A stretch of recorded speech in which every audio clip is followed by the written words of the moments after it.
Selamat sore Bapak Ibu Saudara yang dikasihi Tuhan. Bersyukur kalau sampai saat ini Tuhan mengizinkan kita untuk berdoa dan berpuasa, mengharapkan lawatan dan pekerjaan Tuhan yang akan Dia curahkan bagi jemaat Pancaran Kasih. Sebelum kita mendengarkan firman Tuhan, mari sama-sama kita akan mengawalinya di dalam doa terlebih dahulu. Mari sama-sama kita berdoa.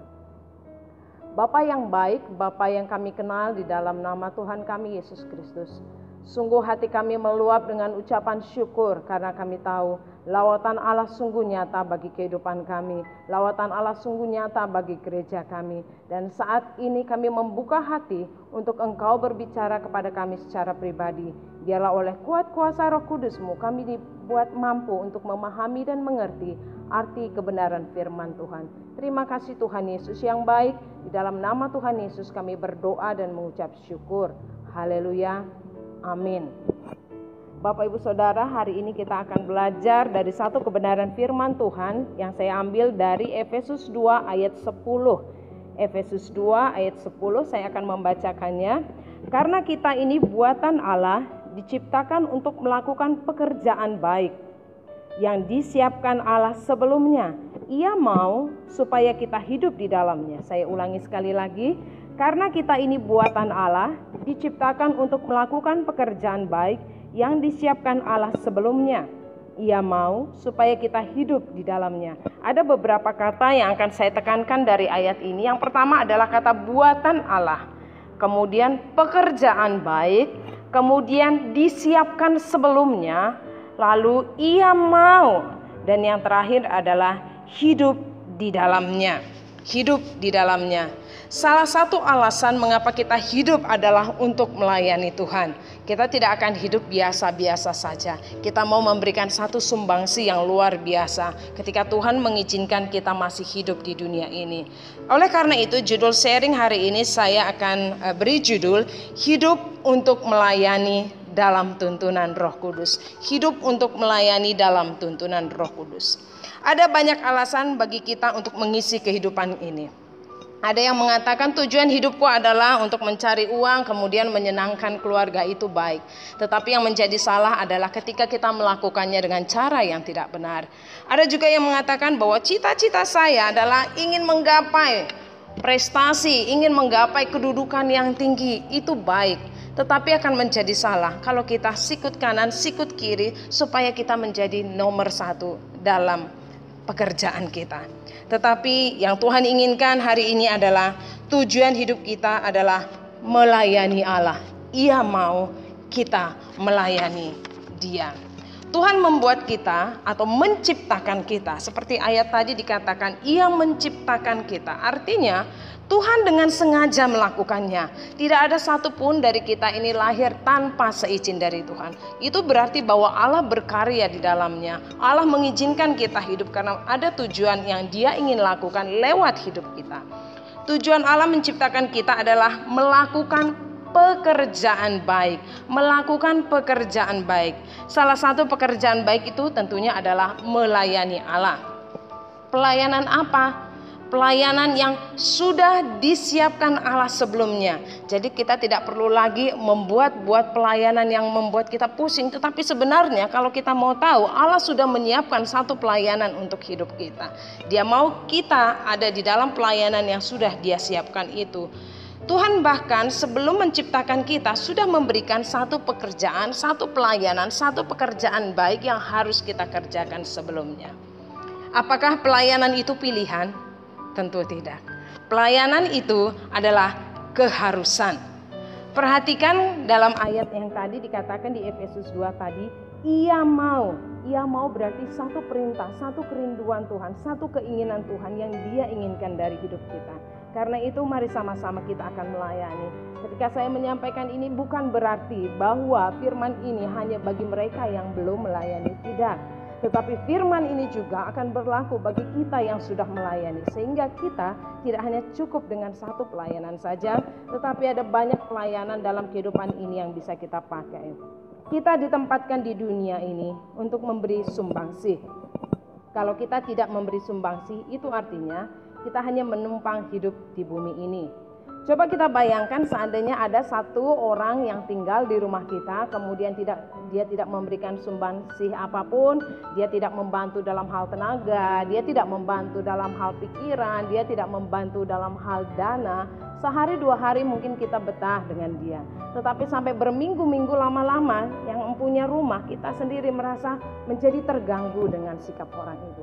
Sama juga ketika Tuhan menciptakan kita di dunia dan kita tidak memberikan sumbangsih apapun, lama-lama si pencipta hidup itu akan merasa terganggu dengan kehidupan kita, karena kita hanya tinggal di dunia tanpa memberikan sumbangsih apapun. Tuhan menyelamatkan kita untuk satu tujuan, yaitu melayani. Kita diciptakan untuk melayani. Ia mau, sekali lagi saya tekankan, ia mau. Berarti memang itu satu kerinduan dari Tuhan bagi kita. Kalau misalnya Bapak Ibu Saudara diminta untuk melayani, mari Bapak Ibu kita melayani di gereja. Mau melayani di bidang apa? Kebanyakan kita akan bilang, saya tidak bisa, saya tidak mampu, saya tidak punya pendidikan, saya tidak cukup baik. Ketika Allah menciptakan kita untuk melakukan pekerjaan baik, artinya Allah telah membekali kita dengan kemampuan, Allah telah membekali kita dengan talenta, Allah telah membekali kita dengan pengalaman. Ada beberapa hal yang menjadi cerminan bagi kita, sehingga tidak ada alasan lagi bagi kita untuk menolak pelayanan. Sesudah firman ini disampaikan, ketika kita menerima lawatan Roh Kudus, kita dengan mantap mengatakan, aku akan melayani di bidang ini. Karena ada banyak bentuk pelayanan yang bisa kita kerjakan di gereja kita. Yang pertama adalah karunia roh. Oh, jangan-jangan kita bisa katakan, aku nggak punya karunia roh. Hanya orang-orang tertentu saja yang memiliki itu. Sekali lagi saya akan bacakan dari Efesus 4 ayat 7. Tetapi kepada kita masing-masing telah dianugerahkan kasih karunia menurut ukuran pemberian Kristus. Dikatakan di sini, kita masing-masing, berarti tiap-tiap kita telah diberikan oleh Allah karunia. Jadi tidak ada alasan lagi bagi kita untuk mengatakan, saya tidak punya karunia melayani. Tetapi kita semuanya telah diberikan karunia untuk melayani. Itu cek yang pertama. Yang kedua, hati. Allah ingin kita melayani dari hati, bukan karena kewajiban, apalagi karena paksaan ataupun karena gengsi. Dia mau kita melayani dengan sepenuh hati. Bagaimana kita tahu bidang mana yang menjadi pelayanan kita? Cek hati kita. Bila kita merasa antusias dalam satu bidang itu, bisa jadi itu menjadi pelayanan kita. Yang disebut pelayanan bukan hanya yang ada di atas mimbar seperti ini, tetapi juga pelayanan yang mungkin tidak terlihat di mimbar, yang ada di belakang layar, demikian istilahnya. Jika kita misalnya diberikan satu antusias yang begitu besar dalam mengunjungi orang, bisa jadi kunjungan itu adalah pelayanan kita. Atau kita begitu antusias dalam mendoakan seseorang, bisa jadi berdoa adalah pelayanan kita. Ataupun mungkin kita bisa menemani orang lain untuk kunjungan, bisa jadi itu adalah bidang pelayanan kita. Dan jangan salah, jika berkumpul dengan remaja itu memberikan kepada kita satu semangat yang luar biasa, siapa tahu itu adalah bidang pelayanan kita. Mari kita cek hati kita, di bidang mana sih saya begitu antusias, di bidang mana sih saya begitu semangat sekali, di bidang mana sih saya begitu menggebu-gebu sekali, hati saya begitu berkobar-kobar. Mari kita cek. Siapa tahu lewat cara ini Tuhan akan memakai kita ke bentuk yang luar biasa. Kalau tadi dikatakan Tuhan telah memberikan kita karunia, Tuhan memberikan kepada kita hati untuk mencek bidang pelayanan kita. Kemudian Tuhan juga memberikan kepada kita kemampuan. Dikatakan di Efesus 2 ayat 10, Ia mau supaya kita hidup di dalamnya. Hidup di dalam pelayanan itu. Hidup berarti setiap hari kita melakukannya. Allah yang mau kita hidup di dalam pelayanan, itu artinya Allah juga memberikan kepada kita kemampuan untuk hidup di dalam pelayanan kita itu. Tiap-tiap orang lahir dengan kemampuan. Ada orang yang mampu duduk berlama-lama untuk mendengarkan orang lain, keluh kesah orang lain. Ada orang yang mampu berkreasi dengan barang-barang bekas. Ada orang yang mampu berbelanja dengan harga yang sangat murah dengan kualitas yang bagus. Ada orang juga yang mampu membaca perdagangan pasar. Ini sangat baik sekali ketika dia tahu apa yang menjadi bidangnya dia. Oh, aku pintar berdagang. Kemudian nanti dalam satu event yang kita buat di gereja, dia bisa ambil bagian dalam bidang itu. Sebagai panitia dia akan lebih aktif lagi, lebih kreatif lagi. Ada juga orang yang punya kemampuan untuk dia bisa menata barang-barang, bisa dipakai di gereja. Ya, dia mulai menata barang-barang yang ada di gereja, menyusunnya dengan sedemikian rapinya yang orang lain tidak bisa lakukan. Itu bidang pelayanan yang Tuhan berikan kepada kita kemampuan untuk melakukannya. Kerjakan apa yang bisa kita kerjakan. Jangan mengerjakan apa yang tidak bisa kita kerjakan, karena itu akan membuat kita putus asa, akan membuat kita capek, akan membuat kita cepat untuk kecewa. Mari kita sama-sama melihat kemampuan apa yang Tuhan berikan bagi kita, sehingga itu akan menjadi satu persiapan bagi kita, supaya ketika kita sama-sama bersekutu di gereja, kita sudah siap untuk melayani. Di bidang apa gerejaku, aku mau memberikan apa untuk gerejaku, sumbangsi apa yang akan kuberikan bagi gerejaku. Tiap-tiap orang terlahir dengan kemampuannya. Yang satu mungkin berbeda dengan yang lain, tetapi jangan kita memaksakan diri kita untuk memiliki kemampuan yang sama dengan orang lain. Yang keempat adalah kepribadian. Melayani sesuai dengan kepribadian kita. Jangan pernah meniru model pelayanan orang lain. Si A mungkin pintar sebagai penyanyi, tapi kalau kita tidak punya kemampuan, kepribadian untuk bernyanyi, tidak usah kita paksakan. Atau kita ambil bidang yang lain yang membuat kita merasa begitu nyaman sekali. Hanya bertahan sesaat saja kalau kita meniru ataupun menjadi seperti orang lain. Membuat kita lelah, membuat kita capek. Melayani yang sesuai dengan kepribadian kita membuat kita menikmati setiap pekerjaan yang dipercayakan kepada kita.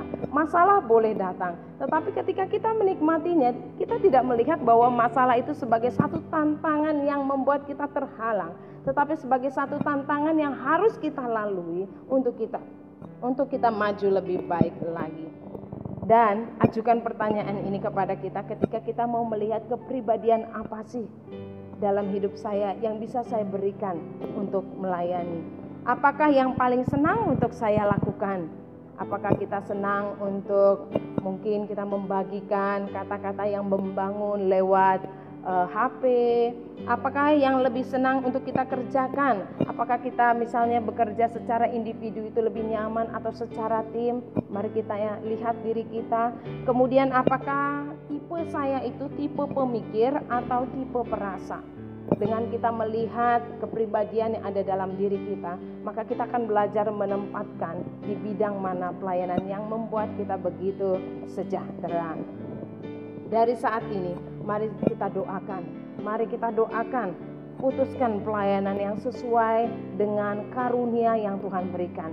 Seperti di Efesus tadi, dia sudah menyiapkan pekerjaan itu sebelumnya. Tinggal kita masuk dalam pekerjaan yang sudah direncanakan oleh Tuhan. Yang kelima adalah pengalaman. Pengalaman bisa menjadi hal untuk kita bisa tahu pelayanan yang akan kita ambil. Pelayanan yang baik mengasah kita dan menambah wawasan kita. Tetapi jangan salah, pengalaman pahit atau pengalaman buruk juga bisa dipakai Tuhan untuk kita bisa melayani orang lain. Kalau kita pernah sakit hati, akan lebih baik bisa melayani orang yang pernah sakit hati. Kalau orang yang mungkin pernah jatuh ke dalam dosa, dalam kegagalan, misalnya dia dalam narkoba dan dia bertobat, orang itu akan lebih efektif melayani orang yang masih jatuh ke dalam dosa narkoba. Tuhan bisa pakai kelemahan kita. Tuhan bisa pakai hal yang mungkin ingin kita tutup-tutupi, hal yang mungkin ingin kita buang dalam hidup kita, tetapi Tuhan bisa pakai untuk memenangkan banyak jiwa. Pengalaman buruk dipakai Tuhan untuk menolong orang lain. Jadi jangan malu, jangan tutup-tutupi, karena bisa jadi itu bidang pelayanan kita. Ada 5 hal yang Tuhan berikan menjadi introspeksi bagi kita. Tuhan, Engkau sudah memberikan kepada kami karunia. Tuhan, Engkau sudah memberikan kepada kami hati. Tuhan, Engkau juga memberikan kepada kami kepribadian, pengalaman, demikian juga dengan kemampuan. Mari kita lihat di dalam hidup kita. Untuk mengetahui bentuk yang sesuai dengan bentuk kita, kita harus mencoba. Jangan takut untuk mencoba. Kalau misalnya bentuk pelayanan kita itu persegi, Jangan kita memaksakan diri untuk ke bentuk lingkaran. Tetapi untuk mencoba sesuatu itu tidak salah. Sampai kita ketemu satu bentuk yang sesuai dengan bentuk pelayanan kita. Dan di situ kita akan melihat bagaimana Tuhan akan memakai kita dengan luar biasa. Bagaimana Tuhan akan membuat apa yang tidak pernah kita pikirkan akan Dia nyatakan dalam kehidupan kita. Jangan takut gagal. Jangan takut untuk mencoba. Dan jangan takut untuk menerima pendapat orang lain. Karena bisa jadi orang lain melihat kita dan dia memberikan masukan. Kelihatannya kamu lebih bagus di sini deh. Kelihatannya kamu lebih bertalenta di sini deh. Kelihatannya kamu lebih terampil di sini deh. Terima masukan itu. Terima masukan itu dengan positive thinking. Kita mulai melihat bahwa orang lain pun bisa dipakai Tuhan untuk membawa kita ke dalam pelayanan yang Tuhan inginkan dalam hidup kita.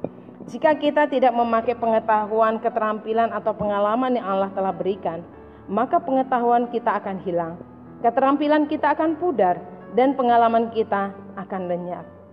Saya yakin Bapak Ibu Saudara masih ingat tentang orang-orang yang Tuhan berikan talenta dari Matius 25 ayat 14 sampai 30. Ada yang diberikan talenta 5, ada yang diberikan talenta 2, dan ada yang diberikan talenta 1. Bukan banyaknya yang dicari Tuhan, tetapi bagaimana mereka mengembangkan talenta yang ada pada mereka. Yang 5 jadi 10, yang 2 jadi 4, dan mereka diberkati, mereka berkumpul bersama-sama dengan Tuhan. Bagaimana dengan yang 1 talenta sudah punya 1 dan tidak dikembangkan, itu diambil Tuhan dari dia, diberikan kepada orang lain, dan orang itu dicampakkannya ke dalam api neraka.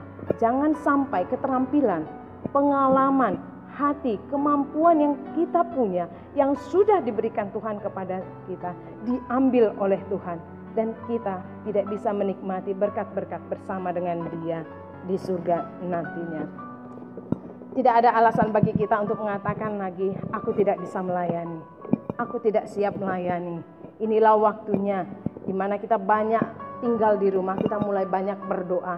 Biar Roh Kudus yang menolong kita untuk memulai dari mana. Biar Roh Kudus yang menuntun kita, memberikan rasa percaya diri untuk kita mulai melangkah. Pelayanan apa yang akan kita kerjakan bagi gereja kita.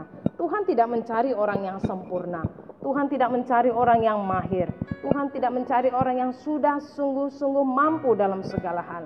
Tuhan mencari hati yang mau. Ketika Tuhan memakai beberapa orang dalam Alkitab, mereka adalah orang-orang yang punya kelemahan. Tetapi ketika hati mereka mau, sampai hari ini pun nama mereka diingat. Seperti Musa, kelemahannya dia itu adalah seorang yang gagap. Petrus, seorang yang pemarah, Tuhan pun bisa pakai. Abraham, di masa tuanya, Tuhan pakai dia. Yakub, seorang yang lemah, yang sering disebut dengan anak mami, tapi Tuhan bisa pakai dia. Naomi, seorang janda. Marta, dia seorang yang khawatir. Sakeus, secara fisik, dia mungkin cacat, orang bilang pendek atau cebol, tapi Tuhan pakai dia. Thomas adalah orang yang ragu-ragu. Semuanya mereka adalah orang yang memiliki kelemahan. Kita pun pasti memiliki kelemahan. Tetapi Tuhan katakan, berikan hatimu supaya kita bisa melayani Dia. Perhatikan orang-orang itu, hati yang mau dibentuk, itulah yang Tuhan pakai. Apakah ada alasan bagi kita untuk mengatakan, Tuhan, aku belum bisa melayani, nanti dulu, sebentar dulu, selagi masih ada waktu. Karena kita tidak tahu kapan Tuhan akan memanggil kita. Siapa yang mengira kalau COVID-19 ini membuat dunia begitu berubah sekali? Kita pun tidak tahu kapan Tuhan akan memanggil kita, atau satu situasi yang membuat kita tidak bisa melayani lagi. Selagi masih ada waktu, selagi masih ada kesempatan, mari sama-sama kita akan memberikan hati kita untuk Tuhan, untuk melayani Dia lewat pencurahan Roh Kudus-Nya. Biar Roh Kudus yang membawa kita masuk dalam rencana Tuhan itu, yang sudah Dia persiapkan dari semula, supaya hidup kita menyenangkan hatinya, hidup kita memuliakan namanya. Ini waktu kita untuk sama-sama berdoa. Kita mau katakan, Tuhan, di bidang mana Tuhan mau aku melayani, sehingga ketika kami berkumpul bersama dalam satu gereja, aku siap untuk melayani, siap untuk terus bekerja bersama-sama dengan teman-teman sepelayanan di gereja. Biarlah Roh Kudus yang berbicara kepada hati kita. Haleluya. Haleluya Yesus. Ku berikan hatiku dan jiwaku, semuanya bagimu di dalam hidupku, di setiap waktu. Nyatakan jalanmu, ku berikan hatiku dan jiwaku, semuanya bagimu di dalam hidupku, di setiap waktu. Nyatakan jalanmu, nyatakan jalanmu. Kami memberikan hati kami Tuhan. Kami memberikan jiwa kami untuk Tuhan pakai dalam pelayanan. Biarlah Tuhan menyatakan jalan-Mu dalam kehidupan kami, sehingga hidup kami berarti dalam melayani Engkau. Engkau yang menolong dan menuntun kami untuk menemukan bentuk pelayanan yang sesuai dengan hidup kami. Kami bersyukur karena kami punya Roh Kudus yang Engkau curahkan bagi kami, sehingga kami akan bisa melayani bersama-sama dengan Roh Kudus. Terima kasih Tuhan Yesus, terima kasih. Biarlah firman-Mu terus bekerja, menolong kami untuk memutuskan pelayanan apa yang harus kami kerjakan sebelum Tuhan memanggil kami. Sehingga ketika Tuhan memanggil kami bisa mempertanggungjawabkan hidup kami. Kami bisa tersenyum dan mengatakan, Tuhan, kami sudah melakukan pekerjaan yang Tuhan siapkan sebelumnya bagi kami. Terima kasih Bapa, terima kasih Tuhan Yesus, terima kasih Roh Kudus. Pimpin hidup kami untuk selalu berkenan kepada Tuhan. Di dalam nama Bapa, Putra dan Roh Kudus, kami berdoa dan mengucap syukur. Haleluya, haleluya, haleluya. Amin.